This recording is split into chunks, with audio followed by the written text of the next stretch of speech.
Two, two, 1, 2, 1, 2, 1, 2. Mic test 1, 2, 1, 2. Mic test 1, 2. Good morning. 2,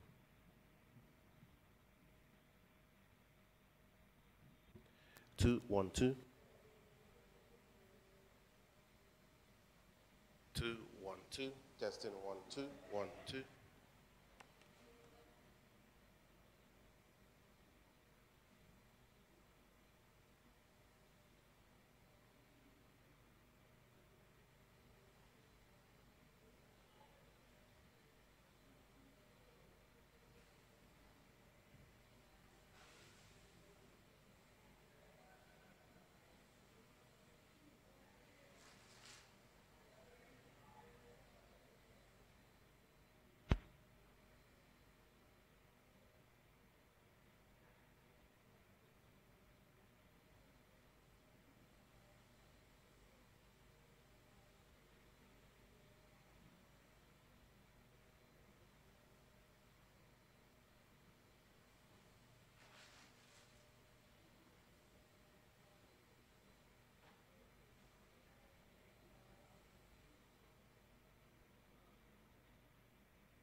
Welcome to Polycom Conference Recorder Playback Service. Conference recording has started.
of several member countries by hurricanes Irma and Maria, nothing less than socioeconomic transformation will do.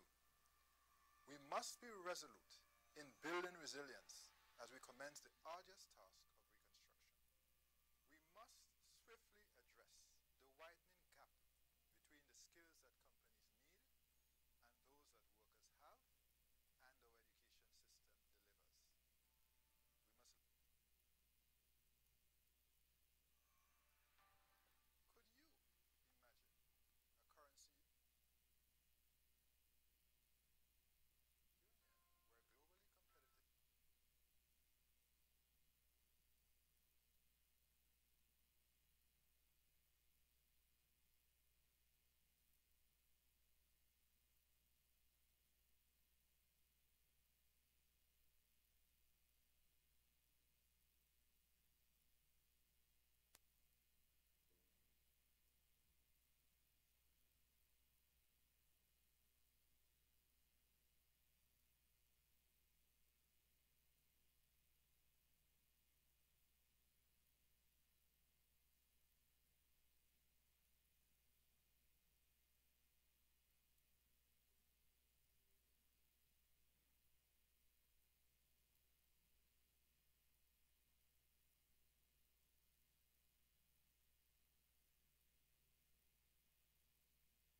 Could you imagine a currency union where globally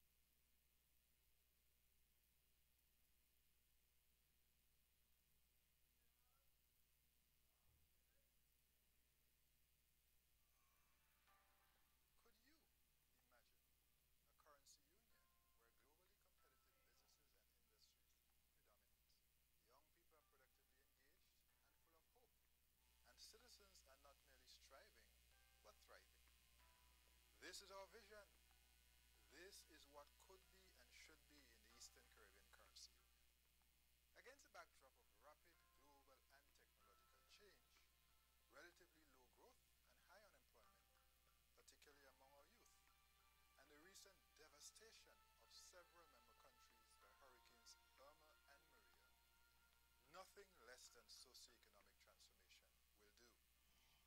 We must be resolute in building resilience as we commence the arduous task of reconstruction. We must swiftly address the widening gap between the skills that companies need and those that workers have and our education system delivers.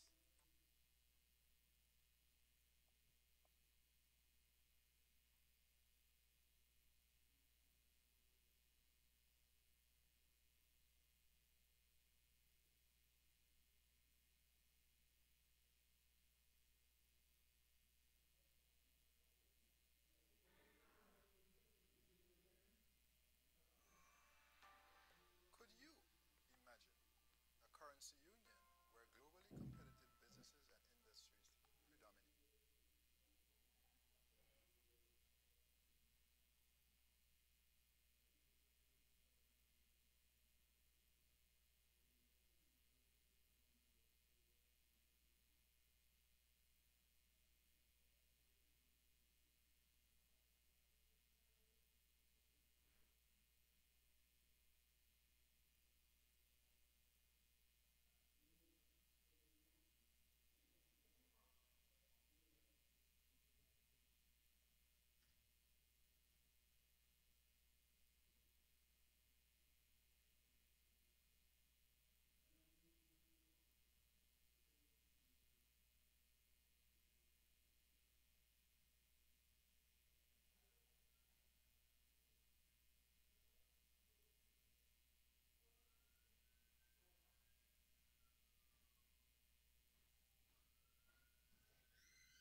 Yeah, two.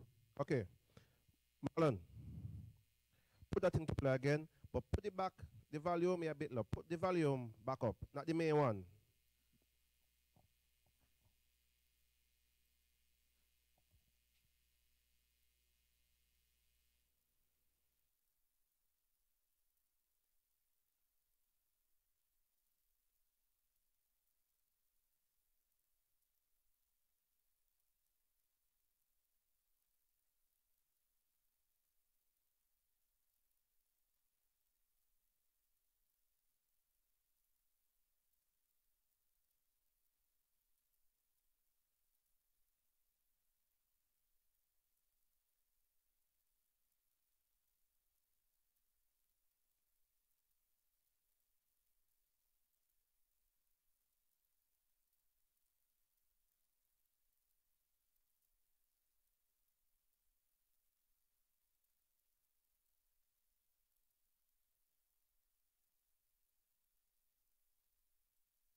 Yeah. We're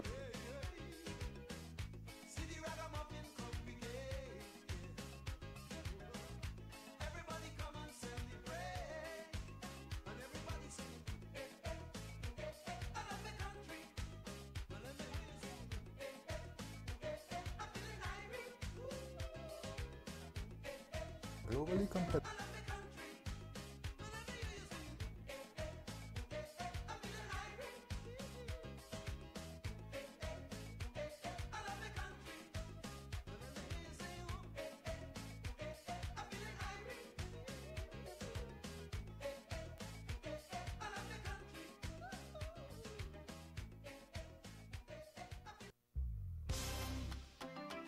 Come on, everybody, get your feet happy. Let's go. Come on.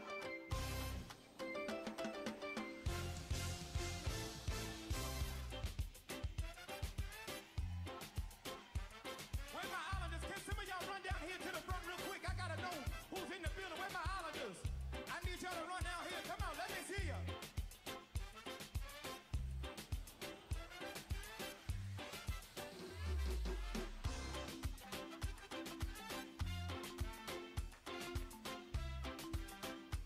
Come on, Jehovah, say it. Jehovah, you. Say it. I trust in you. In you. Say it, y'all. Oh, Lord. Jehovah, you. I trust. Say it. I trust. Show me how to do it, y'all. In you. I believe. Say it. Say it. No, they make your stuff. I believe you. I trust. I trust. Come on. In you. Oh, Lord. Oh, Lord. Come on. Jehovah, you. Where y'all at? Come on. Come on. I trust in you. I believe. Say it. I believe. You are the God of miracles. You are the God of miracles. You are the God of wonder. You are the God of wonder. You are the God of powerful. You are the God of power. I believe. Say it. I believe. I believe. I believe. I believe. I believe. Say it, y'all. I believe. I believe. Come on, let your feet get heavy. Let's go. Let's go. Come on. Somebody make some noise in here. Come on, catch it, Jehovah. Jehovah, I trust. I trust in you. In you. Oh Lord, say it. Oh Lord, Jehovah, you. I trust. I trust in you. I believe. Say it, everybody. Say it. I believe. I believe you. I trust. I trust. Come on. In you. Oh Lord. Y'all got your part over here. I can't hear you. Come on, say it. I trust. Say it. In you. I believe. Say it. I believe. You are the God of miracles. You are the God of miracles. You are the God of wonders. You are the God of wonders. You are the God of powerful. You are the God of power. I believe. Say it. I believe. I believe. Say it. Say it. Say it. I believe. I believe. I believe. Now everybody get radical for 30 seconds. Come on, dance on the devil's head. Come on, come on.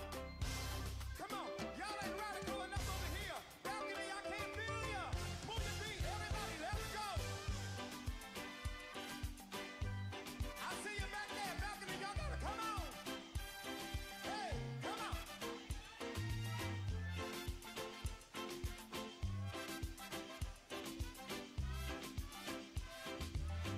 So long, bye-bye.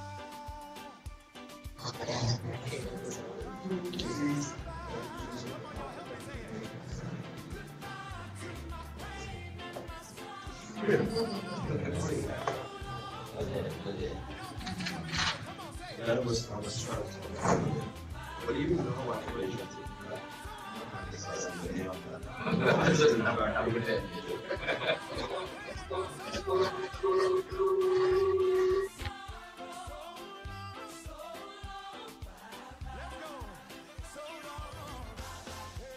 So long,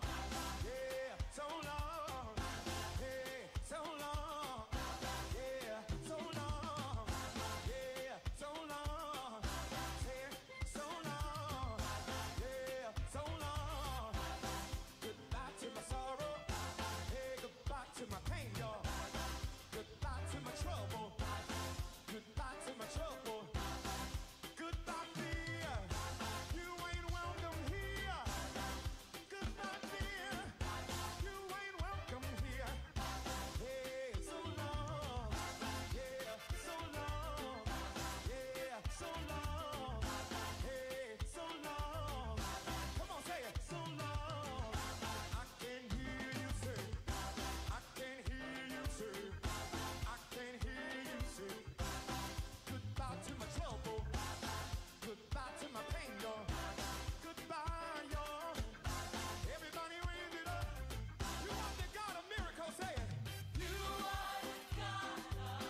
I woke up in a special way this morning, this morning.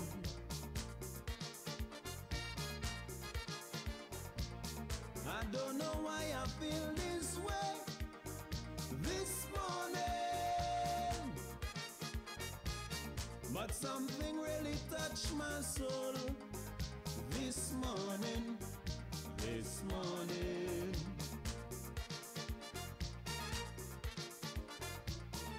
Something precious more than gold this morning. Morning neighbor, hear me, I scream and shout, what's the matter? She asked me what it's all about. Something burning, burning deep within my soul. And this feeling I just can't control. I don't know if it's real, but I want to tell the world how I feel. You should love thy neighbor as thyself, I say, and put an end to violence today. Help your fallen brother by the way, and surely we would see a brighter day. Neighbor, neighbor, neighbor, neighbor, love thy neighbor. Neighbor, neighbor, neighbor, neighbor, love thy neighbor.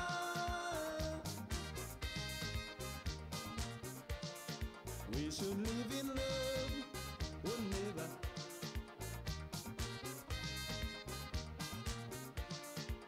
Come, come, come. La la la la la la.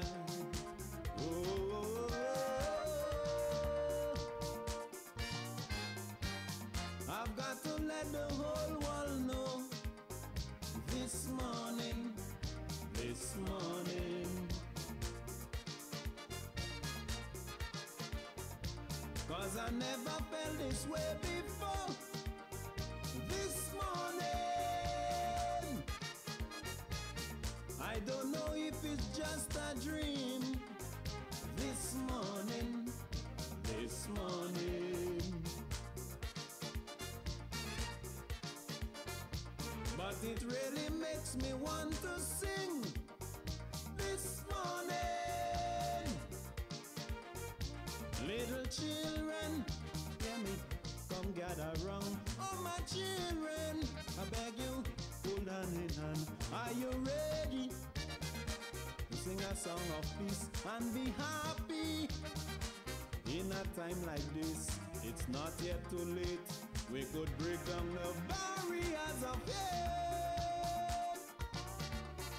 You should love thy neighbor as thyself, I say, and put an end to violence today. Help your fallen brother by the way, and surely we would see a brighter day. Neighbor, neighbor, neighbor, neighbor, love thy neighbor. Neighbor, neighbor, neighbor, neighbor, love thy neighbor.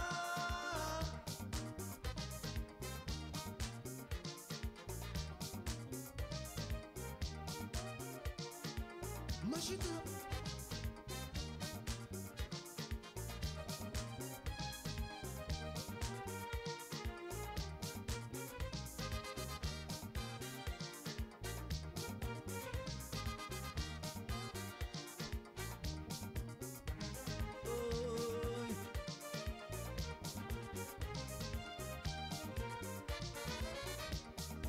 No more violence and crime this morning, this morning.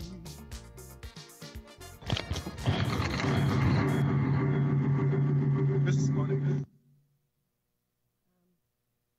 We're getting feedback.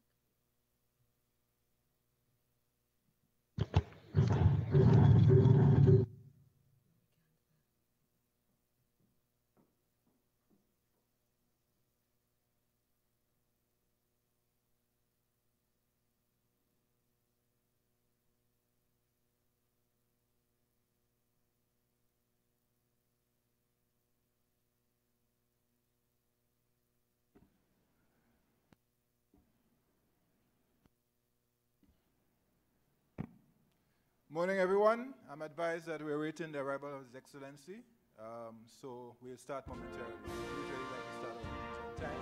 I understand His Excellency is on time, just to keep you informed.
Good morning to all.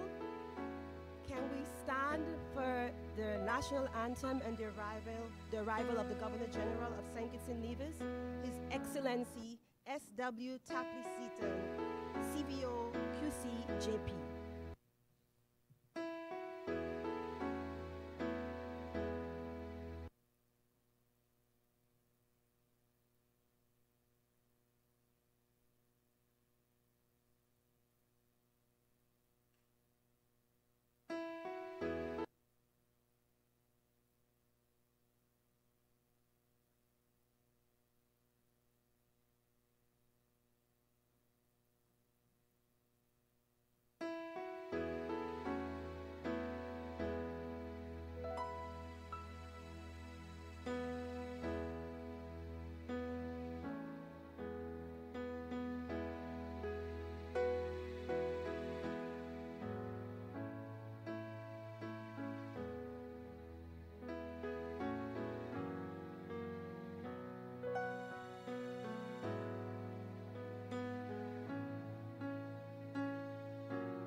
Kindly be seated.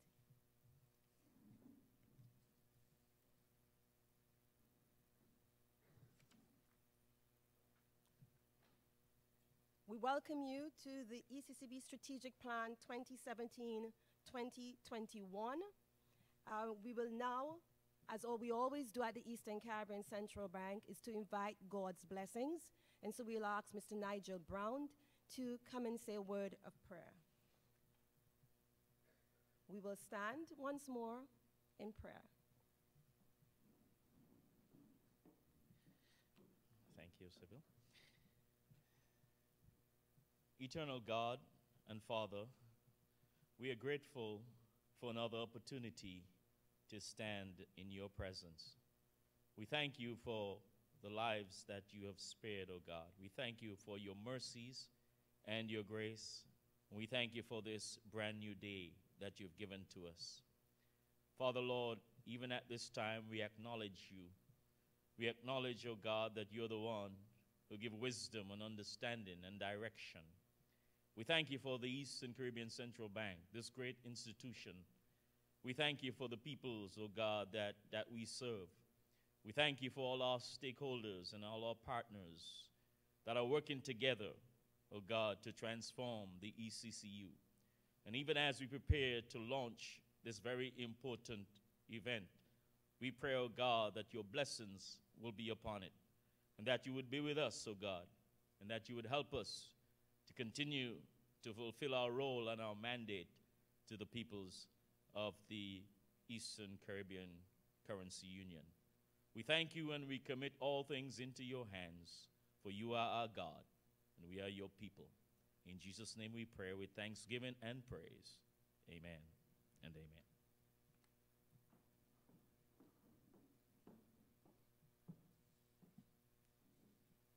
Governor General of St. Kitts and Nevis, His Excellency S.W. Tapley Seaton, members of the Federal Cabinet, Leader of the Opposition of St. Kitts and Nevis, the Right Honorable Dr. Denzel Douglas, other members of Parliament.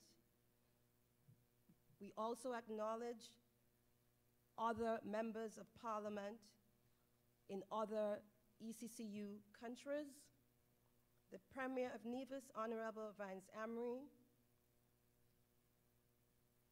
the Governor of the Eastern Caribbean Central Bank, Governor Timothy Antoine, the Deputy Governor of the Eastern Caribbean Central Bank, Mr. Trevor Brathwaite, members of the Diplomatic and Consular Corps across the Eastern Caribbean Currency Union, the Financial Secretary for St. Kitts and Nevis, she's not here, the Deputy Chairman of the Board of Directors of the Eastern Caribbean Securities Exchange, Mr. Michael Morton, permanent secretaries and senior government officials, heads of financial institutions and corporate bodies across the Eastern Caribbean Currency Union, special invited guests, management and staff of the ECCB and ECCB retirees.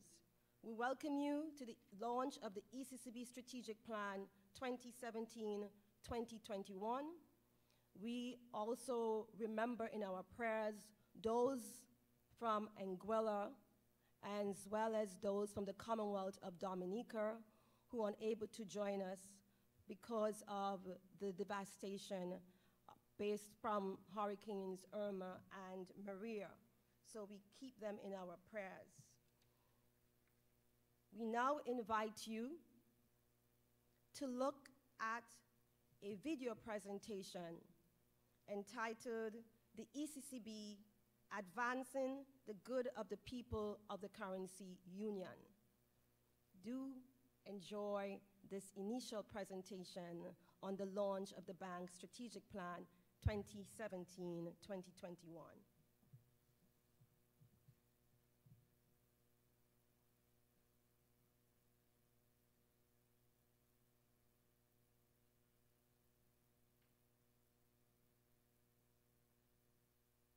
And citizens are not merely striving, but thriving.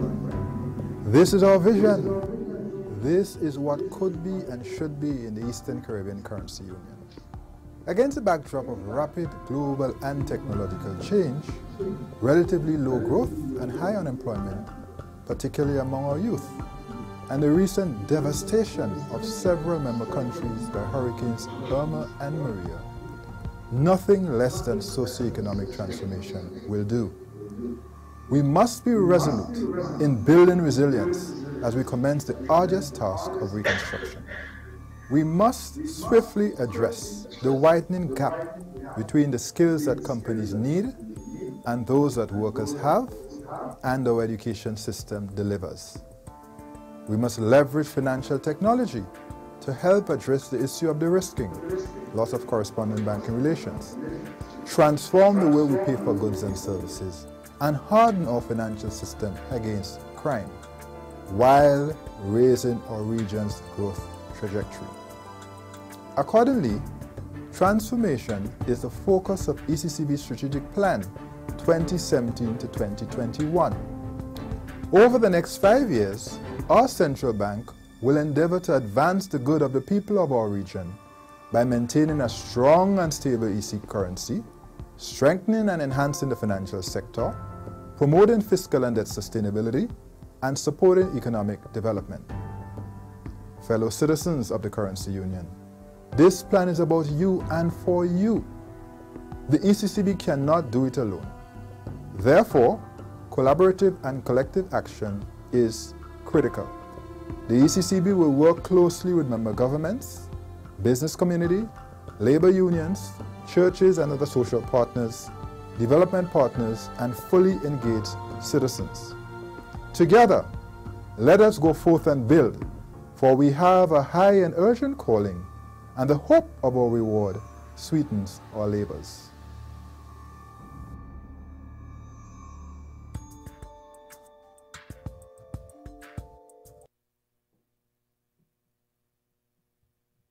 And that video presentation will be posted to our social media platforms, including our website, and so you'll be able to have another viewing at your leisure.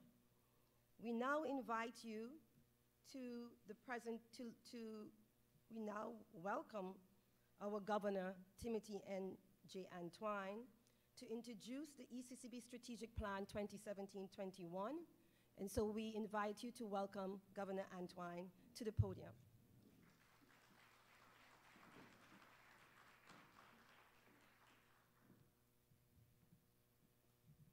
Thank you very much, my colleague Sybil Welch. I wish to recognize His Excellency our Governor General, Sir S.W. Tapley Seaton, who I might add is a long-standing friend of the ECCB. Thank you very much, sir. Thank you, Your Excellency. I do want to recognize a member of council, Premier Romeo, Premier of Montserrat, who is online. Premier, we've seen you and your team there. Leader of the opposition, Dr. the Right Honorable Denzel Douglas. We have with us the Premier of Nevis, who I believe is online. I haven't seen him, but he had indicated he would join us online. If there are any other members of the Federal Parliament, I recognize you. The members of the Diplomatic Corps, I see some of them are here with us. Thank you very much. Appreciate your presence. Members of the Diplomatic and Consular Corps, Deputy Governor Mr. Trevor Brathwaite, Financial Secretary for St. Kitts and Nevis and Board Member Mrs. Hazel, who I expect will join us. Mr. Michael Morton, who is also, among his many hats, Deputy Chairman of the Eastern Caribbean Stock Exchange. He also acts as acting head or deputy head when the Governor General is out of state. Permanent secretaries and senior government officials, heads of financial institutions across the currency union, specially invited guests, management and staff of the ECCB, ECCB stalwarts, retirees, alumni, friends, ECCB family. Good morning to everyone. Now that's your invitation to check in. Good morning again. Thank you, thank you. Always like to know I'm speaking to those who are alive and well. That's a good feeling to know you're speaking to people who are alive. So thank you very much for coming this morning. Why a strategic plan? And why now? Well, let's check out the Situation Room for a minute. So this plan comes at a time when our region is confronted by many challenges, one of which is ICT connectivity. So we have to solve that one during this period of transformation. I leaned across to the Deputy Governor and I said, we have to solve this bandwidth problem. Whenever we do events at the central bank, we have to beam it across the currency union because we are a regional institution. And it's frustrating sometimes when, bandwidth doesn't help you or connectivity doesn't help you. because of course we want to make sure everybody gets it. Anyhow, so the slide is now up. The slide is up. The plan comes at a time when our region is confronting many challenges, including low growth, high unemployment, and increased severity and frequency of natural disasters. It reflects the bank's recognition of the rapidly changing economic and financial landscape and the necessity for the agility in delivery of our financial stability and economic development mandates. Our plan today lays out a new vision for a new era. So if you will, that is the Situation Room. And in presenting our strategic plan this morning, I think it's important for us to go back to first principles and answer the fundamental question, why does the Eastern Caribbean Central Bank exist? And there you have it. Article 4 of the ECCB agreement spells out the purposes of the bank. And I'm not going to call them all, but here they are. So this is TV viewing time. You can watch the TV now, because I'm not going to read all of these things. But I want to draw your attention to Article 4.4, the fourth purpose in the agreement, which says to actively promote, through means consistent with its other objectives, the other three mentioned above, the economic development of the territories of the participating governments. And the reason why I single that out is because everyone knows that we have a financial stability mandate. Everyone knows we have a monetary stability mandate. But not everyone understands we also have an economic development mandate, and that is enshrined in our agreement. So it's important for us to recognize that from the outset. So let's take a look now at our new and improved mission statement. Having gone to the agreement, or founding principles, or founding documents, we now go to our new and improved revised mission statement. And there you have it. Advancing the good of the people of the currency union by maintaining monetary and financial stability and promoting growth and development. Now, when I look at this mission statements, two things strike me immediately. One, people, and two, good. Folks, the central bank exists. Monetary and financial stability are means to an end. What is the end? The end is development. The end is about raising the quality of life of the people of this region. That is why the central bank exists. So even the issuance of currency and what we do with supervision of banks and what we do with helping with the payment system, as important as those are, they are means to an end. And that end is development. So if I wanted to be really cool this morning, look at our mission statement, I would simply say, public goodness is our aim, and doing good is our game. Why you like that? Just made that one. Public goodness is our aim, and doing good is our game. But that's essentially the mission of the central bank. Now, having set out our mission, it's important for us to then look at how did we go about crafting the strategic plan.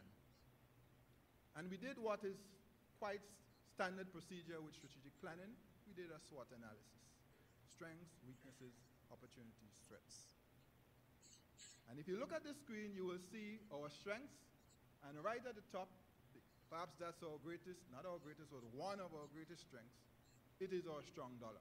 Everybody knows that. And of course, that is, we operate from a place of strength. But there are others, as you will see there. But let me just spend a minute on the strong dollar. For those of you who are wondering about the EC dollar after Hurricanes Irma and Maria, you might be wondering what is the state of the dollar. So I want to assure you this morning, I want to confirm today that your EC dollar, our EC dollar, remains strong. Next slide. How strong? Well, as of last Friday, February 29th, the backing of the dollar was 98.3%. 98.3%. What does that mean? For every $1 EC dollar in circulation, we have 98.3 cents in foreign reserves backing our dollar. What does the law require? 60%. That red line you see going across. We're at 98.3, which is almost 100%. Our EC dollar is fine. And guess what? As a currency union, we've weathered many storms, including Hurricane David in '79 and Hurricane Ivan in 2004, and Hugo and Gilbert and Luis and all in between. So as bad as those have been, and of course Category 5s are exceptional, we have weathered hurricanes before. We also weathered the great financial crisis, which was a shock to our system. And if you look left of screen, throughout all of this period, we were able to maintain the strength of the EC dollar. So if anybody's wondering, if anybody's asking, I want to assure the currency union this morning that our dollar remains strong, and as of last Friday, we were back 98.3%. Our dollar will be just fine. Now, a long list of weaknesses, there's a long list of weaknesses if you go back to the SWOT analysis. I won't recite them, but because I think they're well known. So let me look for a moment at our threats. And under our threats, there's several. I merely want to highlight the issue of global warming and climate change. And it's obvious. That's what we've been experiencing for the last few weeks, and that we'll be experiencing going forward. It seems to me that there are two immediate tasks facing our region. We have a lot of things to do. The first is to get the international community to fully embrace the reality that climate change is real and action is required now. That's number one. In taking action, we must confront the analytical absurdity and callous classification which puts our poor, vulnerable, small countries in a category described as rich, such that we cannot access concessional financing and grants for reconstruction. That's an absurdity. And if we didn't know it before, after Hurricanes Irma and Maria, we ought to know that now. So that next week and the week after, those of us who are in Washington will be making this point just as it was made in the United Nations at the General Assembly a week and a half ago. But we have to make this point going forward because it is very important for our reconstruction effort. Now, looking at opportunities, still staying with the SWOT for a moment, I see several, but there are two I want to highlight because the two that are most compelling for me are energy and technology. I truly believe if we're going to transform this currency union, this regional economy, our individual economies, we have to leverage green energy and we have to leverage technology. Those are game changers, and those are going to be extremely important for the transformation of these economies. Of course, I recognize that there are other strategic and structural reforms that need to be pursued, but I highlight these two for the moment. Let's move on. So how are we going to transform? How are we going to build a more resilient and prosperous ECCB economy? Well, the answer is simple, although the tasks are not. Socio-economic transformation. That is our response to how we're going to transform. How are we going to address prosperity and resilience? We have to transform. So what does that look like? Next slide. Well, for us, and this is our interpretation in the central bank, it doesn't cover everything, but it covers what we think we can do and where we can influence through advocacy and advice. The elements that are key to achieving our vision of socioeconomic transformation are the following. A strong EC dollar. Of course, we have that and we have to maintain that. A strong, diversified, and resilient financial system. We're not quite there yet, although we have some resilience. Sustainable public finances. Well, of course, that's the challenge for all of our countries to varying degrees. Single economic and financial space. In spite of many decades of advocacy, we have not yet achieved the dream of a single economic and financial space in our region. And that is crucial to really leveraging this $18 billion economy, because that's what the ECCU is, an $18 billion economy with a population of 630,000 people.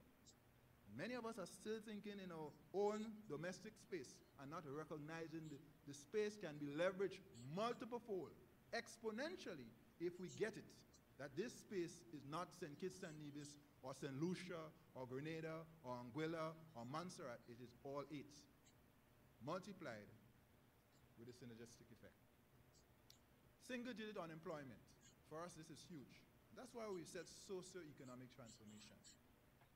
We can't talk about development, even in the central bank, and ignore the social dimensions of development.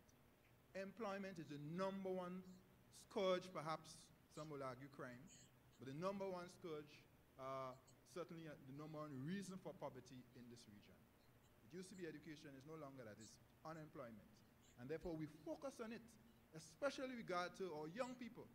And when we looked at the SWOT analysis, you will see that we have under strengths an abundant pool of young people. That's a strength. But the weakness is high unemployment among those youth.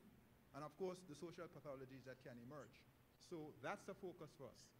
And then finally, a striving and thriving citizenry.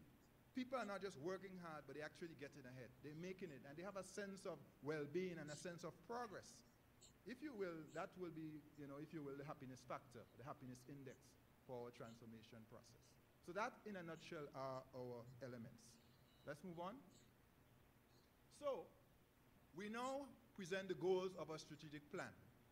There are 5 goals that we want to achieve over the 5 years of this plan. The plan is 2017 to 2021, inclusive of 2017. So we've actually started already implementing this plan, as you could imagine. And I want to mention, I'm going to highlight as I go some of the initiatives under each goal in the plan. This is not an exhaustive list. I'm merely whetting your appetite. I'm merely teasing your appetite. You need to go and read the strategic plan on our website. So I'm going to just highlight a couple as I go through the goals. The first one under goal 1, maintain a strong and stable EC dollar. And here for us, the initiative that we want to share is to review and adopt a revised investment policy framework. So we manage our reserves. We manage the reserves of the currency union. And we've done a good job of managing those reserves over the years. But we have not revised that framework in 20 years. We're doing that right now. As a result of that revision, we are going to see a new investment policy framework developed, including strategic asset allocation. We believe that will not only strengthen our reserve management, but it also has a potential to strengthen our returns on the reserve portfolio. And we're working closely with the World Bank on a special program to be able to help us execute that. The other thing that I want to mention there is the parallel implementation of the other goals of the strategic plan. So all the goals that will follow, the next 4, really support the maintenance of a strong and stable EC dollar. The EC dollar does not exist by itself. It has to be managed with foreign exchange coming in, and of course, the prudent use of credit issued by the central bank to governments and banks, and as the case may be. So that's essentially what I want to highlight. Of course, maintain a sufficient foreign reserve. That's something we continue to do. You've just saw the slide about the backing of the dollar. So that is something we always have to do, and we are doing. But I just wanted to highlight perhaps what's new or different on this occasion. Let's go to goal 2. Goal 2. Goal 2 looks at the financial sector. And here our goal is to ensure a strong, diversified, and resilient financial sector. And I want to highlight a couple of things here. 1, we are going to adopt regulatory technology to enhance our supervisory regime. Again, I made a mention of technology earlier. Technology is going to have to help transform our economies. And in every endeavor, every sphere of development, we have to apply the appropriate technology. So that, whether that's in our schools with how we teach, whether that's in the bank in terms of how we do the payment system, which is the financial sector, whether it's how we regulate, supervise banks and the regulated entities, we have to use technology. Whether how we maintain the ECCB campus, we have to use technology. So we have come up with a new building management system to allow us to do that. Technology has to pervade everything we do. I also want to highlight the deposit insurance fund. At the moment, we do not have deposit insurance in the ECCU. That is one of our initiatives under this new strategic plan. We are looking to establish a deposit insurance scheme, a fund, during the life of this plan. Why are we doing that? To protect you, depositors, to protect the financial system, and to improve our competitiveness. We're going to establish a credit bureau, And that's very important. I see bankers in the room. Thank you, bankers, heads of banks who have come. You know this very well because we talk about this all the time. You've advocated for this. We've heard you. We're working. As we speak, credit reporting legislation is going through our parliaments in the currency union. It's already passed in 2 or 3 countries, after which we will be able to set up a credit bureau. And why is that important? To be able to ensure we have good credit underwriting, to make sure those who need access can get access based on certain criteria, and that there's a basis for appropriately assessing risk and pricing risk when it comes to making loans. And then I want to also mention the establishment of a single regulator for insurers, pension funds, and credit unions. One of the things that we learned after the debacle of British American Insurance and CLICO is that we are very connected when it comes to the financial sector. Banks, credit unions, insurance companies, pension funds, and so on. And out of that, a number of things are flowed. One of which is a decision by the Monetary Council to set up the Eastern Caribbean Financial Services Regulatory Commission, which will be a single regulator, like the central bank, for regulating insurance companies, pension funds, and eventually credit unions. Now, just to be clear, the central bank will not be regulating insurance companies, pension funds, and credit unions. That is going to be a sister regulator called the Eastern Caribbean Financial Services Regulatory Commission.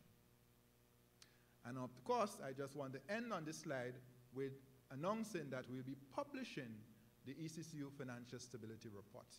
This is very important because we're so connected, because of our financial interconnectedness, we need a clear line of sight across the financial sector, not just of banks, but the entire financial system, all the players, including the non-banks, so that when the Monetary Council convenes and presides over and oversees the financial system, it must have a complete view of the financial system. Right now, the Monetary Council looks at banks, and it gets a little report on the non-banks. This Financial Stability Report will give a comprehensive report on all financial institutions in our currency union, and that's very important. Let's go to our next goal. Be the advisor of choice to our participating governments in pursuit of fiscal and debt sustainability. The advisor of choice. Remember, at the central bank, we do things and we give advice. So there is implementation where we take concrete measures, and then there's advocacy and advice. So here we're giving advice because, of course, we're not governments. We can't implement fiscal policy. What are we going to do here? We are going to provide policy advice and technical assistance to our governments for effective debt management.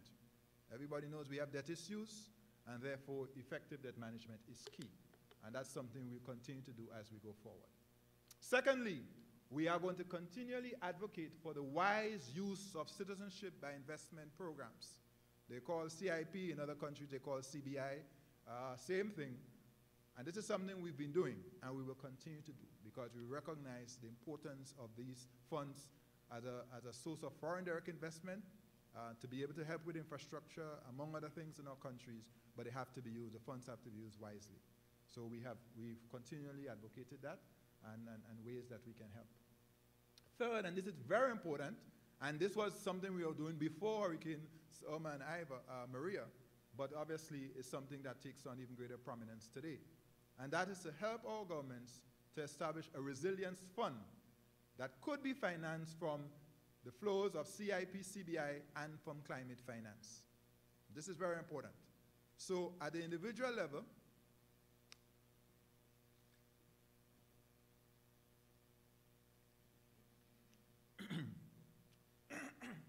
excuse me. So at the individual level, these are funds that we want to help set up. But who is to say that we cannot set up a regional resilience fund? And the idea would be that we take a portion of CBI, CIP, and we put in there, and then we leverage that with climate funds. So that, you know, if we put in $1, we could perhaps end up with $4 or $5 because we're able to leverage climate finance. Because as everything is, we have to be able to put something on the table ourselves as we look to build resilience. And in the case of Anguilla, Antigua and Barbuda and Dominica, to reconstruct. So the resilience fund is a very important idea. Some places call it a sovereign wealth fund. It's the same principle is involved. You save for the rainy day. And God knows it has been raining quite heavily around these parts recently. Fiscal responsibility legislation. So this is something we're advocating across the currency union. And we are going to provide support for governments which decide to adopt fiscal responsibility legislation. As we speak, we have legislation in Anguilla and Grenada. It's implied in Montserrat, and of course, other countries, we are engaging them to get them to eventually adopt fiscal responsibility legislation. And I've been through this several times across the currency union. Why is this important? Because we need to be able to implement counter-cyclical fiscal policy, which simply means when the economy is up, you spend less. When it is down, you spend more. You have to have the wherewithal, the fiscal space to spend more when things are down. If you don't, then in down times, recession, it becomes more severe and protracted because there's no space to, as it were, cushion the effects of a downturn in the economy. So this is very important for sustaining growth and for minimizing hardships on the population. We also plan to establish a regional public debt website that will allow us to share up-to-date information on the public debt across the currency union. It's always an issue of interest to our citizens. How much is the debt? What is the debt? And of course, the reason why they're asking is not just because they want to know, they want to understand the fiscal and economic health of the country and what that may mean or not mean for taxes going forward. So the public debt is quite an important issue for our citizens. And then finally, the broadening of the regional government securities market. So this is a market where the government issue treasury bills and bonds. This market has been going for the last, 15 years. It's raised, I think, over $11–12 billion. But we do recognize that our citizens are not as exposed to this market as in, say, other developed countries or more developed countries. And we therefore believe that the time is right for them. And here, what we propose to do is to refocus our research agenda, to focus in this period, not just on top 50 ranking in the ease of doing business index. Boy, do we need that. At this moment, we're averaging about 112, 116 thereabouts in the world, out of, say, 179 countries or economies. We have to do better than that. It is too difficult to do business in this region. And while we've made some progress, it's not good enough. And I've been very candid across the region with all the cabinets that I've visited. We have to improve our ease of doing business index. And this is not for the World Bank or for the external community, although there's a benefit. It starts with local investors, the people who live here, the people who are born here, the people who have investments here. They too find it difficult to do investment and business in our region. But beyond our local economies, what about branching out beyond your shores to leverage a regional economy that is an $18 billion economy, so that a man or woman, a small business person in St. Kitts and Nevis or in Grenada or in St. Lucia will see opportunities to expand across the currency union? Well, right now it is difficult. If it's difficult for them, it is very difficult for foreign direct investors as well. It's too difficult. And therefore, there are things we have to do. Cut the red tape, modern land registries, faster processing times at customs, faster times at inland revenue, among a number of things that we have to do to improve the doing business index. We want to get into the top 50 on average in 5 years' time. Who's on board with us on that one? I see at least a few hands.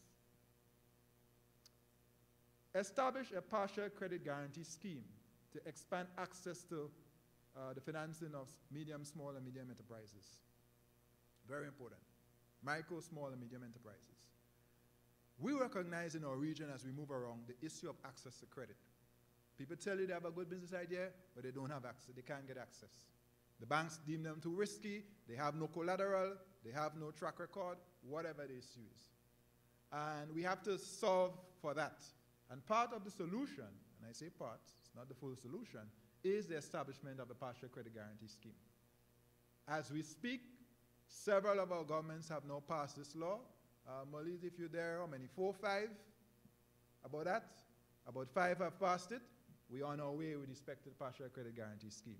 So in due course, we'll set that up, and that will make a big difference. Molise, by the way, is our Director of Legal, for those of you wondering who I'm calling out. We're also going to continue to engage in our growth forum. And those of you who were able to attend over the last month, really, we have been across the currency union, led by Mr. Daniel Atherton, engaging you on the growth, in a growth dialogue on our growth and action plan, our growth action plan. So coming out of our stakeholders conference in March, we've then put together a plan based on what we heard from you. We've gone back out into the communities, grounding with the grassroots to make sure the plan has relevance and resonance, and we have been engaging. I know last week we completed Montserrat and Antigua and Barbuda, I believe. The only one that we haven't been able to, yeah, we actually did Dominica. We did Dominica. I think Anguilla was the only one we haven't yet done. And St. Kitts and Nevis. So 6 of the 8 have already been completed. So we'll continue to do that. And then listen to this one. We are going to consider the deployment of a limited portion of reserves to finance transformational initiatives for growth and competitiveness. This is not something the central bank has done in the past. We are going to consider. Obviously, we're going to be very careful and thoughtful, but we are going to consider that. Because we recognize that beyond advice and advocacy, the central bank may have a role in financing in very selected cases. Very selected cases. And that's something that we're going to consider. And that's why it's in our strategic plan. So let's move to the next slide. For those of you wondering, can the central bank do that? Is that legal? Well, look at Article 42. The bank may, with the approval of the council, administer or participate in cooperation of schemes established for the purpose of the following. Insuring bank deposits. Anybody heard deposit insurance earlier? Yes, you heard that. That's in the law. Providing export credit insurance and guarantee. Anybody heard partial credit guarantee? Yes, you heard that. That's in the law. Providing guarantees for credit extended by, well, that's what that one is, and the others that are there. And look at E, financing economic development of participating governments. That's in the law. So we're going to apply the law very carefully, but it's something that we are going to give serious consideration to. We've actually started some internal work on that. Let's move on. Goal number 5, that's our final goal. Remember, it's 5 goals over the 5-year period. Enhance organizational effectiveness to ensure responsiveness and service excellence. And here are the things that we're doing. Again, just a sample. Develop an enterprise risk management framework. And this is something we've already started. Last year, we established an office, a chief risk officer, appointed a chief risk officer. We now have risk liaisons in every department. We have training as we speak. Our chief risk officer is in Trinidad and Tobago, attending a high-level seminar and also doing some training with the Central Bank of Trinidad and Tobago. We are working on this issue assiduously, and we also engage in our banks, commercial banks, to ensure that they too up their game. Then we're going to restore and sustain the bank's profitability. I think everybody knows we got back into the black this year. Remember 2017? So the end of March 2017, I see Yvonne smiling.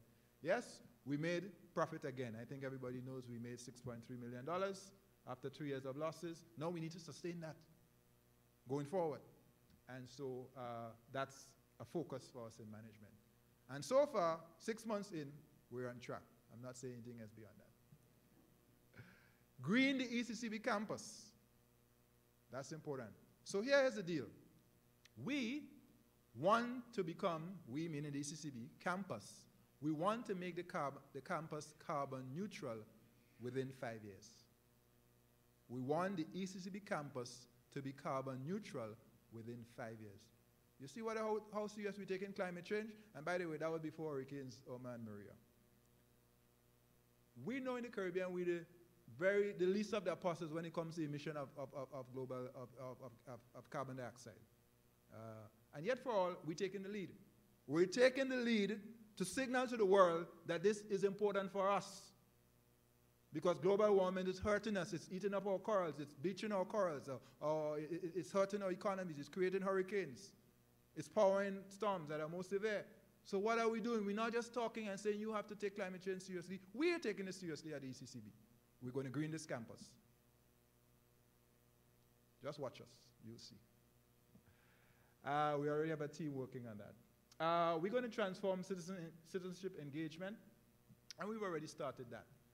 So I think you all know our weekly podcast, ECCB Connects, our use of social media, which includes Facebook and YouTube. We started those last year, and we have other things planned. I can't break everything this morning, so stay tuned.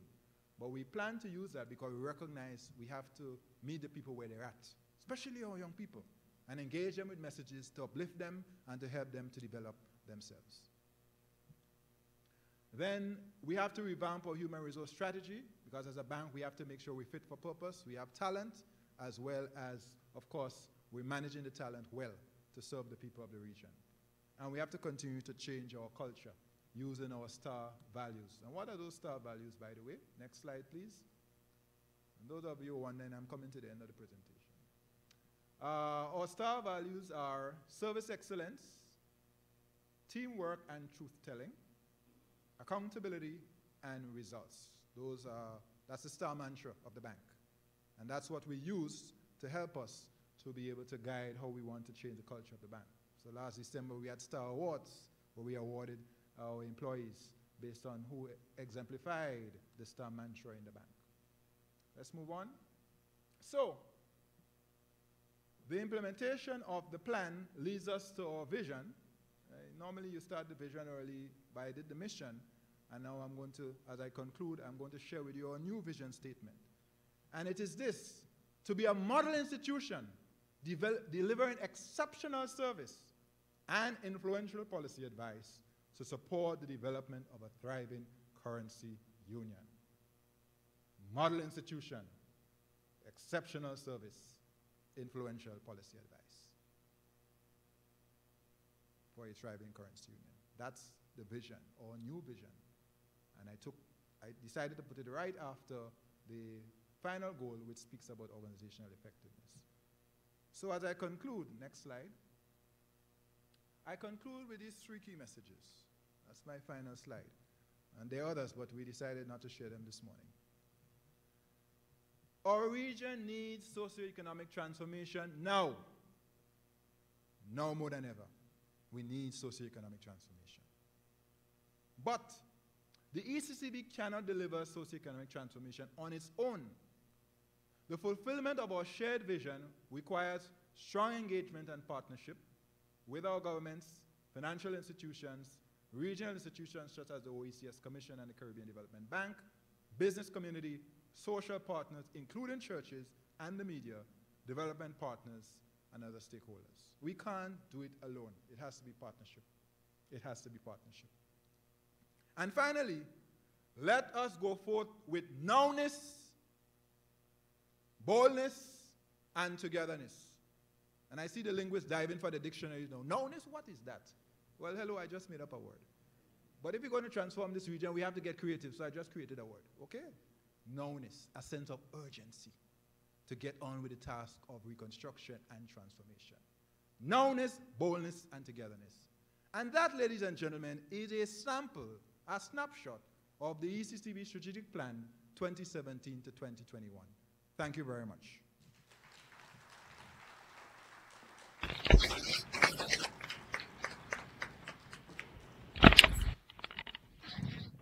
Thank you, Governor Antoine, for that passionate and very informative presentation of the bank's strategic plan 2017-2021. We will now open the floor for questions. Just to recap, governors identified the goals of the central bank for the 5-year period, looking at financial, fiscal, economic, and organizational issues that the bank will undertake to bring about socioeconomic transformation. He gave us a new word to give us the urgency of our task ahead, the nowness. And so in the environment of now, we now ask you to pose your questions to Governor. He's joined on the panel by the Deputy Governor as well as the Director of Bank Supervision and Research Department. The floor is open. And we're also taking questions from across the region. So what we will do, in the interest of being a good host, we're going to get questions and we can go down south to Grenada and the other islands coming up so that we can at least make sure that you have your moment now.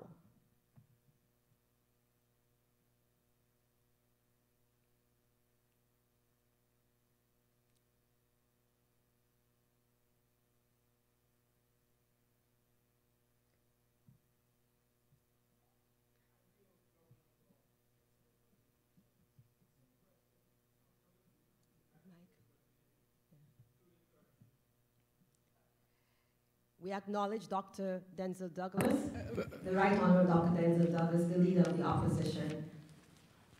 Right. Thanks very much for the presentation excellent. Simple question. Do you already have buy-in from the Monetary Council for this strategic plan? Yes, asked by a former member of the Monetary Council. Yes, so on an assumption of office in February last year, I presented a vision which captures some of these things at a higher level, so it wasn't as granular. And the Monetary Council endorsed it.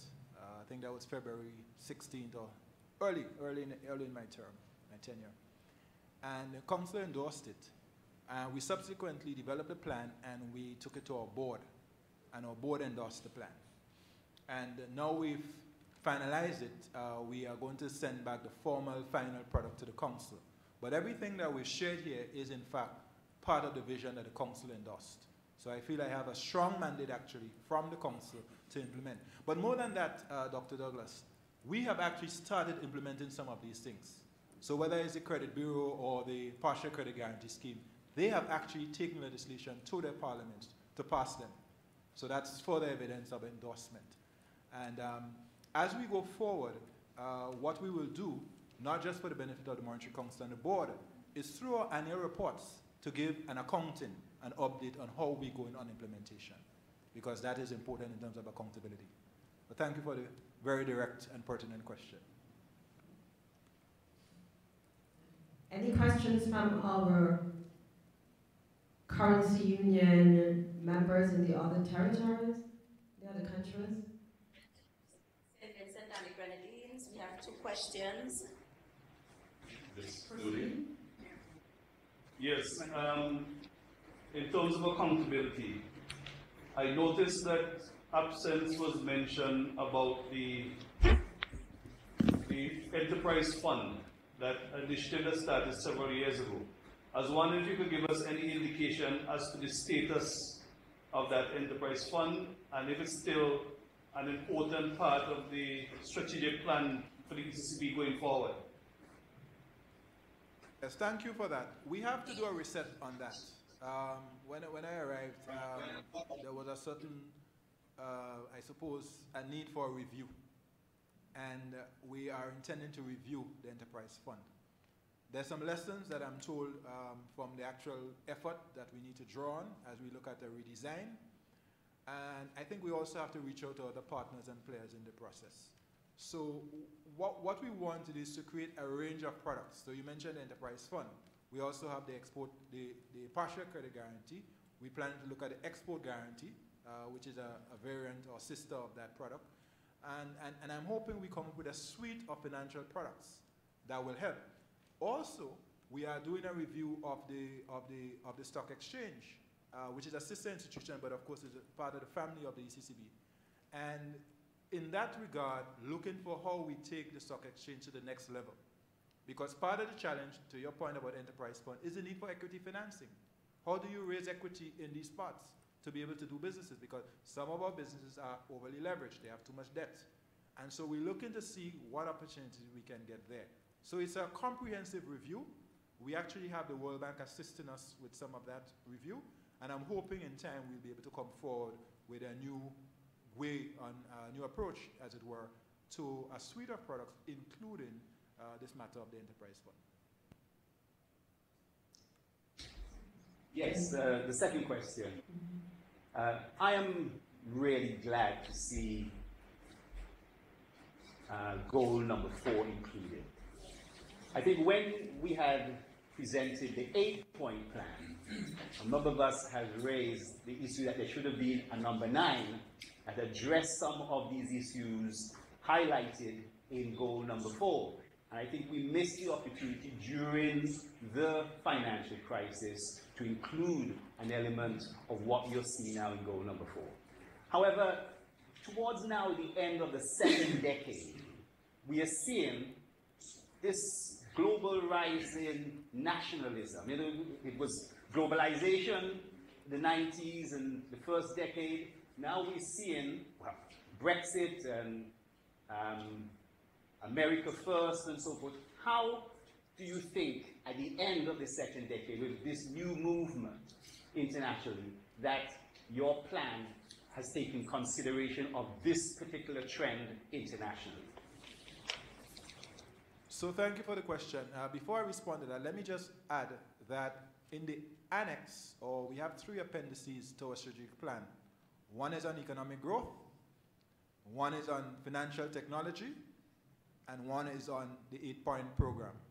In other words, a review of what we achieved under the 8-point program. So that's something you can look forward to when you when you take a look at the plan. You know, on that question, the way we see it is that now more than ever, we have to lean on each other within the region. In other words, while other people are looking inward, we have to look outward. And outward meaning our region, first of all, leveraging the region. Because the truth is that notwithstanding all our challenges, we are not leveraging this space enough for economic development. I want to see who's going to step up with fruits and vegetables for the Federation of St. Kitts and Nevis now that Dominica is out of commission for a little while. There's enough food and there is enough food and fruits in the region. But we have to make sure the shipping delivers it on a Monday when we need it. Monday, not Wednesday or Thursday, Monday. Now, it's a simple example, but I make the point. We need to leverage the space more. So, I actually believe this is a moment in time for us to sort of re-fortify our commitment to regional development and to make the most of our space and to strengthen our hand to deal with the rest of the international community. And of course, we must continue to engage our traditional allies and look for non-traditional allies as well in the process. But that is the time, this is a wake-up call for us. So that, to your final point, we must be able to see over the life of this plan a movement towards more equity in terms of income distribution. So I did not explicitly address that, but part of the challenge and the reason for these nationalist movements and these right-wing developments is in fact a basic concern in those countries about inequality. And we have to be able to make sure we address that in very specific ways with what we do with our education, with what we do with employment, among other things. But starting with the very basic, we need to feed ourselves. Do a much better job of feeding ourselves than we do at the moment. And we have the capability to do it if we are minded so to do.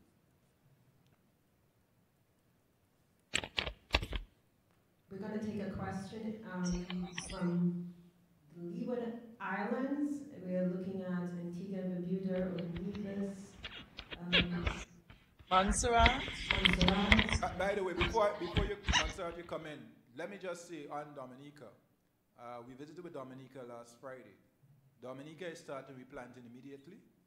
Of course, it will take a while for the bananas and so on to come back, the plantings. So, you know, there's at least 9 months. But Dominica will be back. I just want to make that clear. But the question is, who will put up their hand? Who will step up during this interim period? St. Vincent and Grenadines? Somebody else? We're all watching. We're all waiting. We need your food. Montserrat.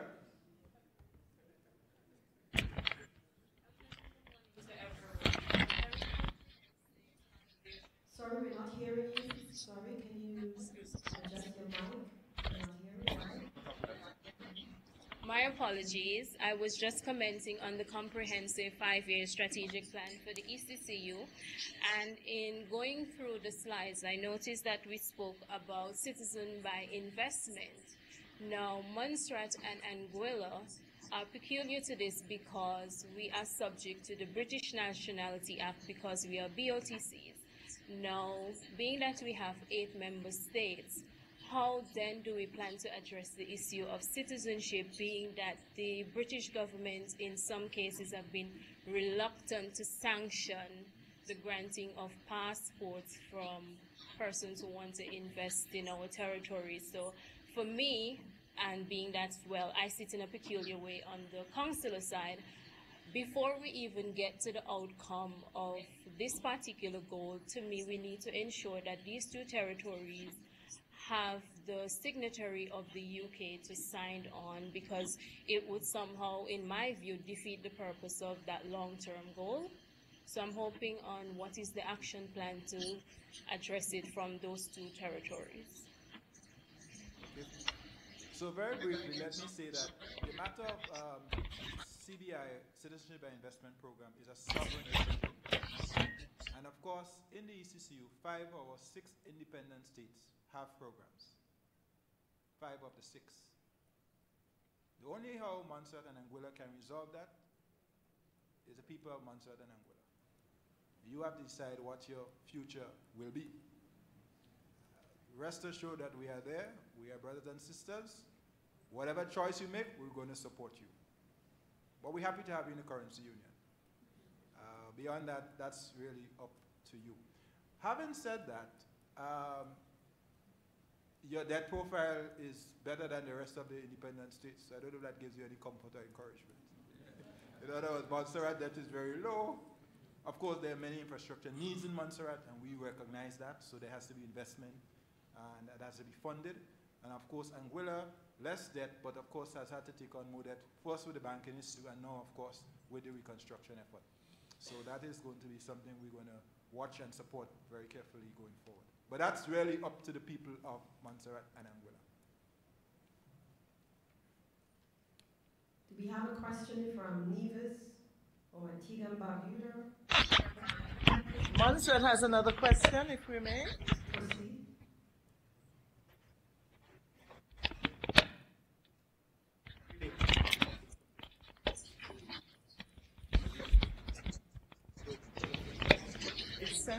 Good morning, Governor.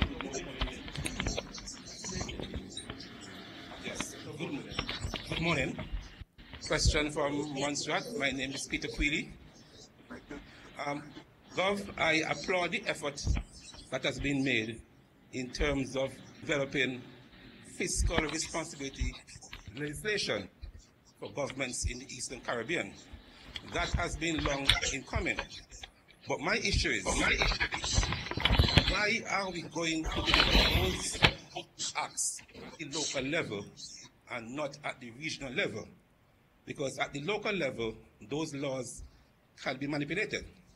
But if it is done at the regional level, and there are penalties enshrined for governments to go beyond in terms of the debt ratio, and I'm speaking about the debt to GDP ratio and the fiscal deficit to GDP ratio, I'm saying if those are done at the regional level and there are penalties or punitive actions enshrined on governments who breach those, to me, that would be more of an effective way of going forward, because we know that there is a link between the government fiscal performance and the performance of the ECCB in terms of its reserves and the maintenance of the strong dollar.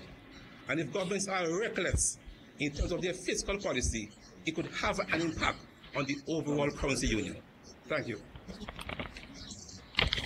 Peter, on that point, all I can say is that the ultimate sanction with respect to fiscal responsibility, the ultimate sanction with respect to fiscal responsibility is in fact the citizens of the individual countries, the population, the electorate. That's the ultimate sanction. Everybody and every country has to come to a deep and strong recognition that fiscal responsibility is important, not for the IMF, but for our own survival and our own growth and development, sustained growth and development. Too often when we have these discussions, there's a default position to talk about the IMF. The last time I checked, the IMF is not a country, and the IMF, it is us. We have to decide. So I think that there has to be a growing awareness about why this is important. You embrace it. Look at Norway. Norway, and the DG was reminding me this morning, Norway has one of the biggest sovereign wealth funds in the world. You told me it's what, $1 trillion now? $1 trillion. Every Norwegian knows that fiscal responsibility is important and they need to save for a rainy day. And it doesn't matter who occupies the office, the government in that place. Some may want to spend a little bit more on social programs than others, but you know what? There's a consensus in Norway that this is good for Norway's development. And that is the consensus we have to make sure we strike in this region. At the country level, because as they say, all politics are local. So at the end of the day, you have to make sure individual countries get it, and then you get support from the regional level. But I will tell you, I'm encouraged by what I've seen in Grenada recently, for example, not just with the passage of fiscal responsibility legislation, but the establishment of a fiscal responsibility and oversight committee, independent of politicians, to give an account to the parliament on an annual basis on the fiscal performance of the government of Grenada. And we were pleased to be invited to sit on that panel. So one of our senior economists, Ms. Zana Bernard, is sitting on the panel, keeping a watch for ECCB. And of course, I'm watching it directly myself. And I have to. It's a currency union. But I say this, as I said to Grenada in August, this is important not just for Grenada, but the rest of the currency union. It's never been done in the Caribbean. Jamaica has fiscal responsibility law, but it's the first time we actually have fiscal responsibility oversight committee, independent of politicians, to review it and to give an unbiased and fair accounting of what is transpiring there. And I'm very hopeful that that will ensure, as I put it, law and order, fiscally speaking. That's my hope. St. Lucia has a question. St. Lucia has a question. Andy. I'm from St. Lucia. Randy Cato here. There are two questions perhaps I wanted to pose, having listened to the presentation by the Governor. Greetings to you, Governor. The first question, or the first issue, has to do with the plan, which is well structured and sets out some very critical elements that we need to address. The issue in my mind, though, is that ongoing consideration in the region and in the OECS for such a long time, which has been described as the implementation deficit. Nice plans, nice thoughts, nice visions, somehow or the other, we seem not to be able to move from that to achieving the outcomes that we planned. Do you have any thoughts on that, Governor? How do we speak to the implementation deficit that seems to have plagued us in the OECS and the wider region, so that we can know how to overcome these things to achieve what it is we want to achieve? The second thing relates to the Growth Forum, which has been around now for a bit. What really has the Growth Forum achieved that we can put our fingers on? Where do you want the Growth Forum to go in the context of the ECO and the OECS, and taking it forward to stimulation of growth in a meaningful way through the work of the Growth Forum? And in particular, how it pulls on board the private sector through the various private sector institutions and organizations across the economy. So thank you, Randy. Good to see you. On implementation deficit, the fix for that is a hunger by our citizens for delivery and holding people accountable. And that includes the ECCB, by the way. I'm not referring to governments or private sector. Every player in this space has responsibilities, and they have to be held accountable, every player, for delivering on their mandate. And that includes the Eastern Caribbean Central Bank. So when we come with this plan today, we're holding up ourselves to scrutiny, transparency, and accountability. But that's only how we could proceed at this moment. Now, how do we build the hunger? The hunger has to be built by an ongoing engagement, a dialogue about these issues. So if you've noticed what we've done for the last year and a half in the currency union, through what we call our country outreach, we've gone there and we've shared a framework about growth, about financial sector, about the stock, the exchange rate, performance and prospects, the regional level, the national level. And we are deliberately helping people to better understand. So we're keeping it simple, breaking it down, helping people to better understand the issues so that they can play a role in terms of supporting public policy. So when the Parliament, the Minister of Finance, for example, goes to Parliament with a law for the Partial Credit Guarantee Scheme or for the Credit Bureau, why does he need to do that? That's a regional mandate, essentially, that is implemented in his national parliament. The citizens need to understand that. And therefore, demand that these reforms take place to make their life better. It often strikes me that people say, we're not seeing things growing fast enough, we're not seeing this. But we've got to do what we need to do. And there are key reforms that this region must do, and do so urgently. That is why I spoke about the nowness, a sense of urgency. That's why in Barbados last week I said, I want to see economic transformation in this region, and I want to see it in my lifetime. And that's why I took this job. I'm not here simply to occupy a post. I'm here to work with my colleagues to help deliver the change that we need in the region. That's the only reason why I'm motivated and want to do this. It has to be something bigger than ourselves, and it has to be transformation. Now, what happens to the Growth Forum? So just to clarify, the World Bank had what they call a Caribbean Growth Forum, and they did some reforms under that. I cannot speak to that specifically at this time. I was involved in my prior capacity in some of those conversations and reforms. What we are launching, what we've started this year is our own homegrown Growth Forum. And the key difference I will add is that we've expanded that dialogue. So we had government and opposition sitting at the same table right in this auditorium in March. We had churches and civil society, and of course business and trade unions, youth, among others. That to me is very, very important. That social compact. And then it's accountability. So what I'm hoping we will achieve is to sustain the dialogue. That's important in and of itself. But also to begin to see concrete reforms around the priorities in that action plan. For example, we have to change the education system. You saw it in the opening piece. The skills that are required is not what our education system is delivering. And yet for we spending over 10% of GDP or whatever it is, we're spending certainly, per year on education in our region. Well, maybe less than 10, but better than, higher than the regional, than the average in developing countries. We spend more in the Caribbean than developing countries on education. Yet for all the outcomes on education are not supportive of employment. There's a disconnect between the labor market and the education system. We want to see that change. And we believe that technology is important to help change that. That's one simple example. I don't want to give any more because I want to get the questions in. We see questions from St. Kitts. Antigua and Barbuda, Mr. Chairman. Yeah. We acknowledge St. Kitts and then Antigua and Barbuda.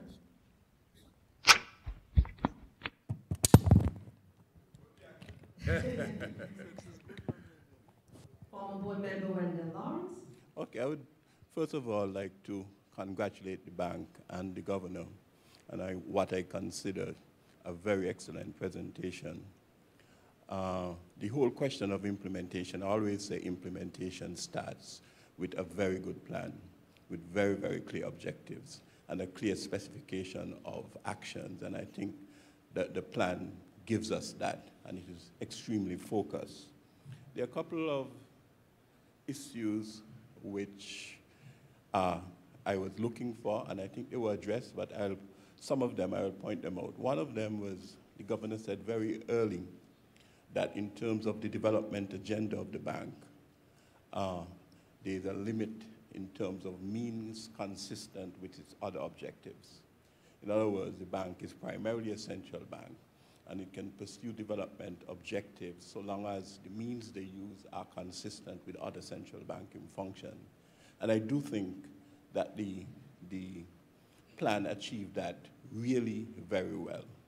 But it raises another question, because the plan has focused so specifically on what a central bank can do, it means that there have to be a sharing of roles and sharing of responsibilities. And in the last slide in particular, there were identification of a whole number of institutions that you expect to participate. What I'm leading to then is, when do we get a comprehensive regional development plan that clearly defines the roles of all the players? I think the central bank has done a good job in outlining its role, but it would need the collaboration of a number of other players, and it can be frustrated or aided by the actions of other players, and so that is very critical that it falls into that space. The other issue, and again it is related, is the allocation of reserves to developmental purposes. I know it is a very creative yet radical concept. I mean, central bankers around the world will look at it and frown. But I would also say quantitative easing is very radical for central banks also. And most of the other central banks have pursued quantitative easing. The only thing I would say going forward, that there are a couple of issues that we would have to pay attention to. And again is the word, with means consistent with other objectives, which means it has to be very focused on what a central bank ought to be doing. The second issue in relation to it, it is the clear specification of our reserve parameters. In other words, under what circumstances and what sort of reserve achievement and what sort of reserve parameters we must have in place before we can identify those funds to go forward. Of course, because of the fact that you have indicated that you're now doing an investment policy, and that would involve a review of the whole investment area. It would be good in the context of that to begin to set some parameters in relation to how much reserve, how much resources you can put the fund, when you can use it. And the whole question of what you can use it for would be a broader discussion. I'm very much aware of the fact that you said you have not yet decided on it. You have put it up for consideration. But I thought at an early stage I would just give some comments. Thank you very much. Thank you very much. We now acknowledge Antigua and Barbuda. Thank you very much. First, I want to commend the strategic plan. I have a few questions. You'll excuse me if it's a bit all over the place, but I have to say it when I remember it. The first issue was a strong and stable EC dollar, which repeats itself many times in the strategic plan. Are we talking about the same thing? Strong and stable. Are those two words interchangeable? My understanding in economic terms is a strong currency is a currency with a high value. A stable currency is a currency which has certain characteristics which makes its value not fluctuate much. So are we speaking about enhancing the value of the EC dollar, or are we talking about keeping the EC dollar stable? The other issue, Mr. Chairman, is at one point there was a discussion in the Eastern Caribbean Currency Union relating to a common tax administration. And I wonder if that project is still on the books and if the governor may wish to say something to that. And my last point is the mention of an export credit guarantee or an export credit scheme. Now, Mr. Chairman, when we think of exports, we usually think of trade exports, of course, and we think of container ships and so on leaving. But in fact, tourism is an export under international trade rules and according to the WTO. So is this export credit guarantee scheme thinking of incorporating exports of services like tourism, and it will be looking to fund tourism-related projects? Thank you. Thank you very much. Well, let me just start with Ambassador Murdoch, and then I'll come back to Mr. Lawrence. Ambassador, good to see you. And if there are any other OECS commissioners online, welcome and greetings. So strong and stable for us simply means a high dollar value and keeping it high. So if you notice, the law says 60%, we're in the 90s, and that's been consistent. So when we talk about stability, that's high and stable, if you will, because we're strong. So we're not talking about augmenting the value. I mean, that's not an explicit objective. Of course, that's welcome. But there are other implications as well for competitiveness, so you always have to watch that in terms of the real effective exchange rate. But the issue really is maintaining the strength of the dollar such that, you know, the parity is not in doubt, the confidence that we get from having the dollar, the relatively low inflation, the attracting of foreign direct investment, those benefits continue to flow to the currency union. So maybe it's a language issue for us, but for us it's remaining high, and of course in the high 90s or whatever. Now, I'm going to sort of go back and forth a little bit there. Wendell raised a question about reserve parameters. Inside the central bank, and you would know this, Wendell, from your time on the board, and it's great to have you. Good to see you this morning. We have an operational limit of 80%. So although the law says 60, operationally we don't want to go under 80. Where are we today? We're at 98. So even if we decided tomorrow to take 10%, we're at 88. You following me? We haven't determined what that figure will be. We said limited portion. We've actually done some initial numbers, but we're not ready to disclose that because we're still doing our homework. But the reality is, if we took 10% tomorrow, we're still at 88, well above our operational limit and the law, which is 60. So obviously, we're going to be very careful. Going back to Ambassador Murdoch, no, we're not thinking about tourism investment at this stage. And frankly, that's probably unlikely, although I don't want to preempt what we'll come up with. I think what we will see as we go forward with this idea is some very catalytic, strategic, transformational investments. There are one or two things, perhaps in the area of energy and technology, that present themselves. We will see. I don't want to get ahead of myself or the bank on that point.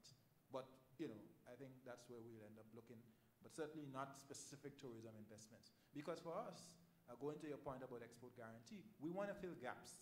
So if the matter is already being addressed by the financial sector, the ECCB does not need to play in that space. We really want to come in where there's a gap, there's, as it were, market failure, and we need to come in with a response to address market failure. On the question of the tax, Ambassador Murdoch, I don't have any information to share on that. Karen, if you want to weigh in on that, feel free.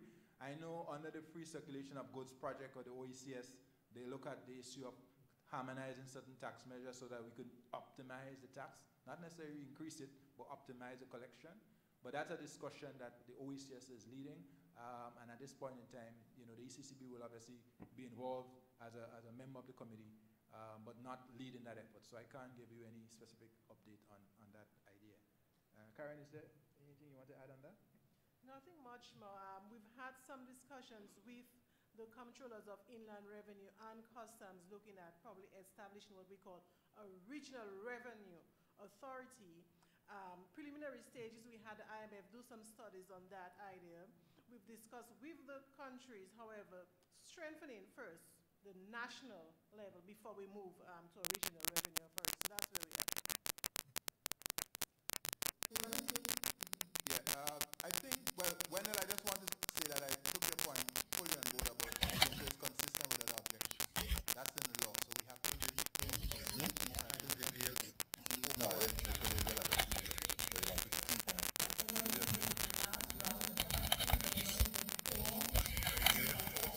From Nevis.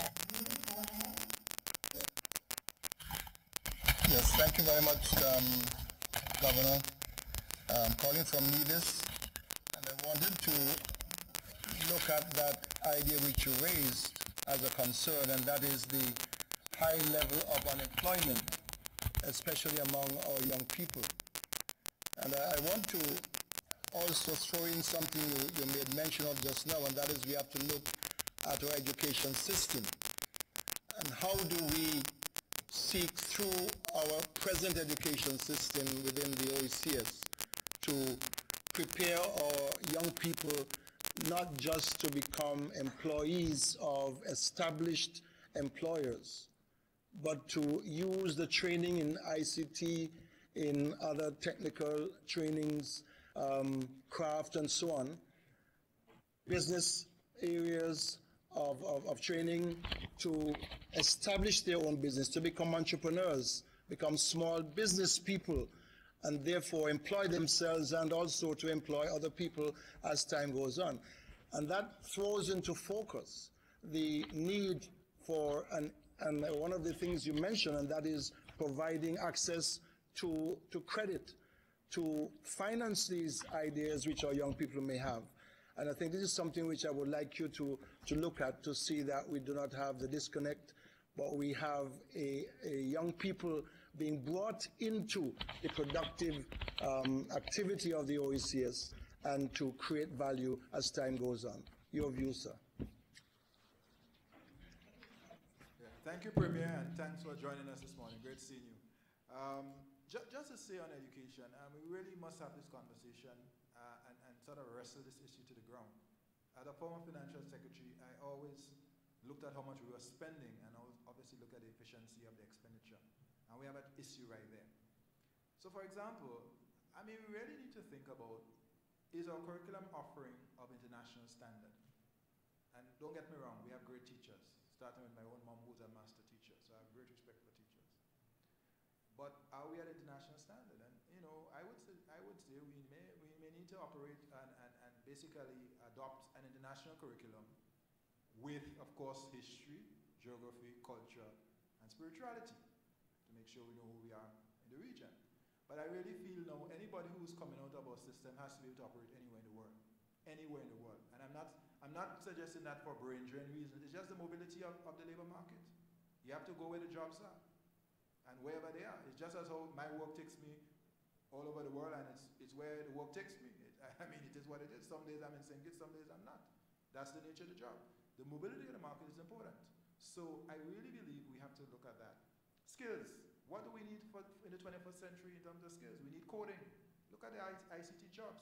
Look at the top 5 firms in the world. The FANG stocks, Facebook, Amazon, Netflix, Google, and one other, I don't remember which one it is. The top 5, they're all technology stocks. What does that tell us about the need for coding? What does that tell us about the need for, by the way, communication and conflict resolution skills? There are a range of skills that we need to produce. Coming out, there shouldn't be extra classes. When you come out of a class, you graduate, you have those skills. And then you will see a better connection with the job market. Because the irony is, even as we speak, employers will still tell you, private sector, that they can't find certain skills with the high unemployment that we have in the region. And that's a tragedy and a real irony. So I'll stop there. Financing, I heard you on that, so clearly that's a discussion we need to have. Governor Grenada.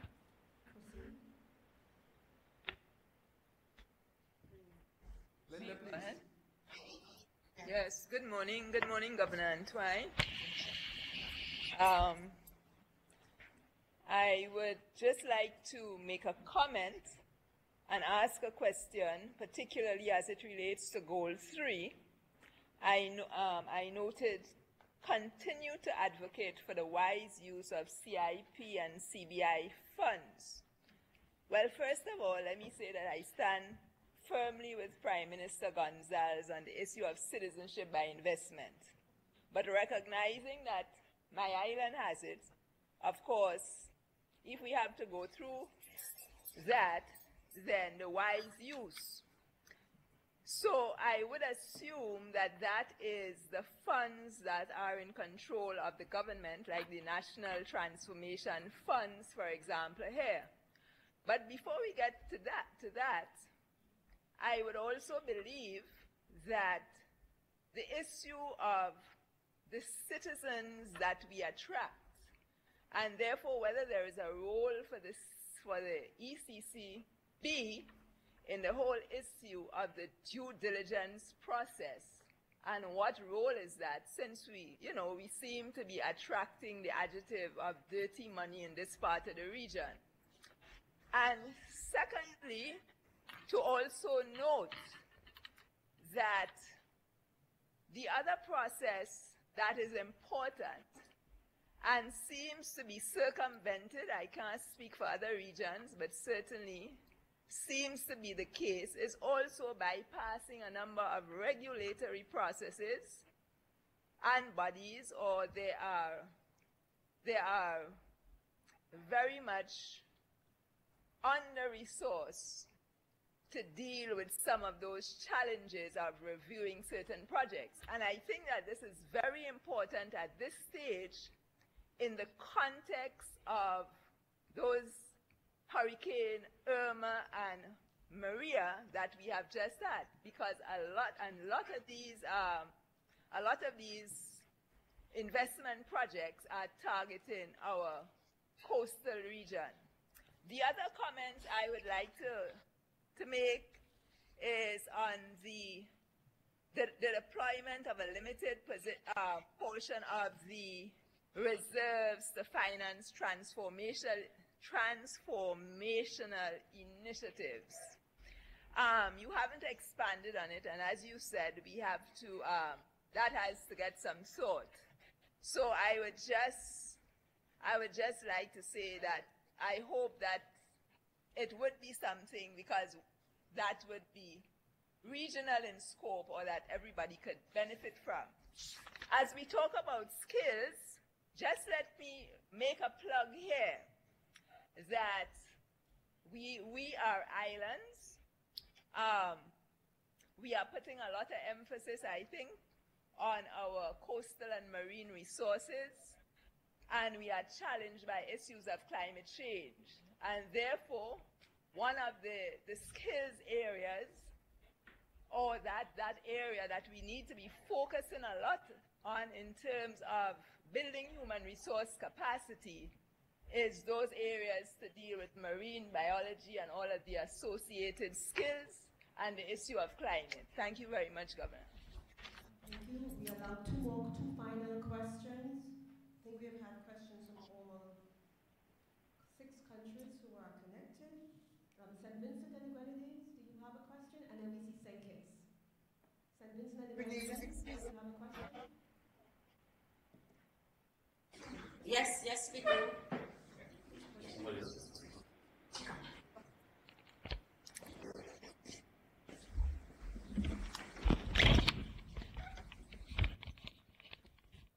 Good morning, Governor. Now, considering the exclusion from agriculture in that 8-point plan, which failed because the sectors that were targeted realized negative growth for 3 successive years after the implementation of the plan. Would the bank now be prepared, or has it already done so, examine critically that plan to see why it failed, so that we could use the lessons learned to chart our way forward? Now, also, does the bank have anything in mind for the agriculture sector in this new system, new plan? Because we in St. Vincent here have been lamenting that had the bank in that 2008-2009 plan targeted or assisted the agriculture sector when it vitally needed assistance, we would have been in a much better position today, and everybody would have been benefiting. But as it is now, we have had several little plans here and there, but all of them have not been productive. So does the bank have anything in mind for the agriculture sector, which offers an opportunity for the employment of thousands of people almost overnight? Thank you, Governor. So thank you. So let me start with the last question. Just to say that I don't think it's correct to say that the plan failed. The elements of the plan that were implemented and some elements that were not as readily implemented under the 8-point program. So if you look at the first 1, 2, 3, 4, more emphasis was put there, and then 7, which is the financial sector. So in a sense, the plan is still evolving, the implementation. But on agriculture, we were very clear. Agriculture is very important for this region. You take a country like Dominica, your own country, St. Vincent and the Grenadines, and indeed other countries. It's very important from a food security perspective. So for us, we agree that agriculture needs to get the requisite support. And our hope would be that the partial credit guarantee scheme, for example, and the export credit, when we get that sorted, will in fact help with agriculture or agribusiness.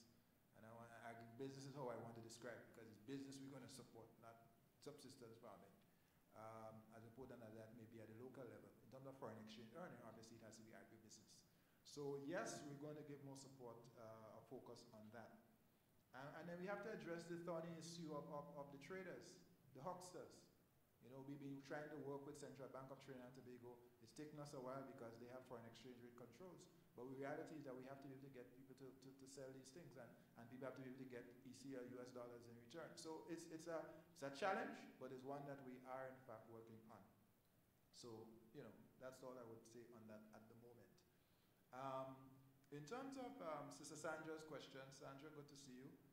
Sandra and I served on the Homegrown Monitoring Committee together, so, you know, it's good to see her again. Sandra, on CBI, yes, prudent use is important, both in terms of what comes into the Treasury as well as the approved projects. And our job is to play that advocacy role.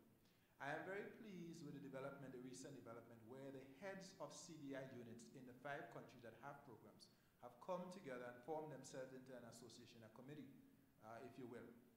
That committee is now headed by Les Khan, who is the CEO of the CBI unit in St. Kitts and Nevis. But that group has come together essentially to ensure common standards. It's very important. Because as I always say, the Caribbean is a brand. So regardless of how good we think about our marketing strategy and our competitive advantage, we are a brand. And the way the world sees us is as one. We see ourselves separately and special, they see us as one. So for that reason, standards around due diligence, standards around application.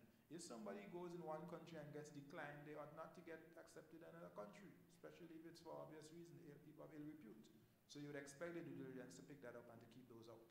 But I like the cooperation that I'm seeing. For us in the bank, we just play a facilitating role of bringing people together, supporting them in terms of wise use, working with them on the banking issues. So one of the things, for example, that we plan to do soon is to bring together our banks and our CBI units to just make sure everybody is on the same page in terms of expectations and the kind of due diligence framework that is acceptable to all parties.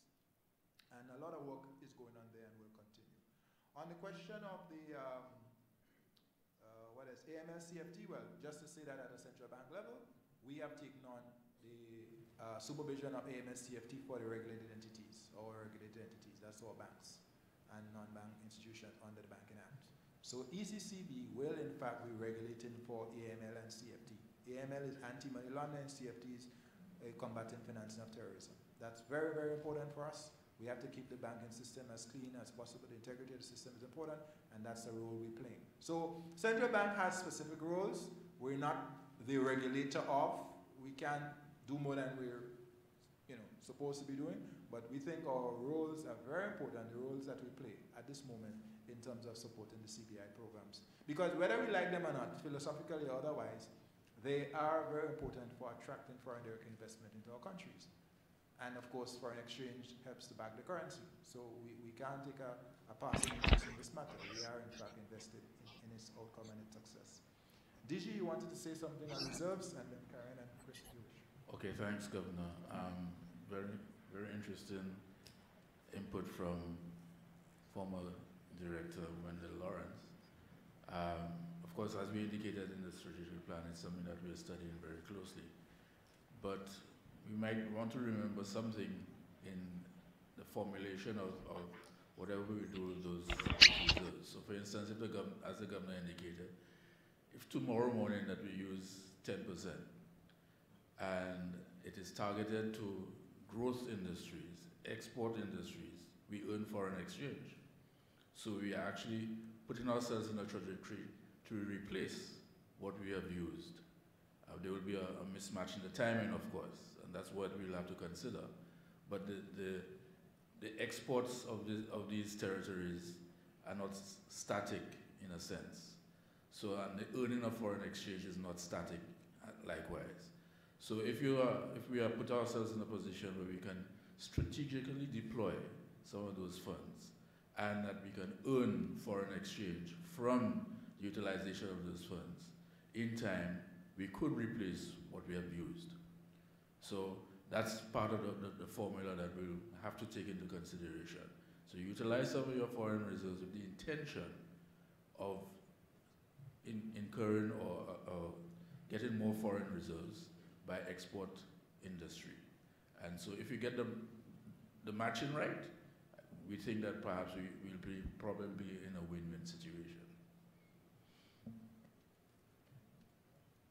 We have the final question from Sheila Williams, former director of our research department. So you can see that we come full circle. The building blocks come right back to making sure we continue to move forward in a very robust manner. Thank you, Madam Chairman. Governor, I want to commend you for your very comprehensive and succinct presentation on the strategic plan. In your presentation, you mentioned that you're going to be reviewing it and giving a report on it annually. Is there any consideration given to a rolling 5-year plan?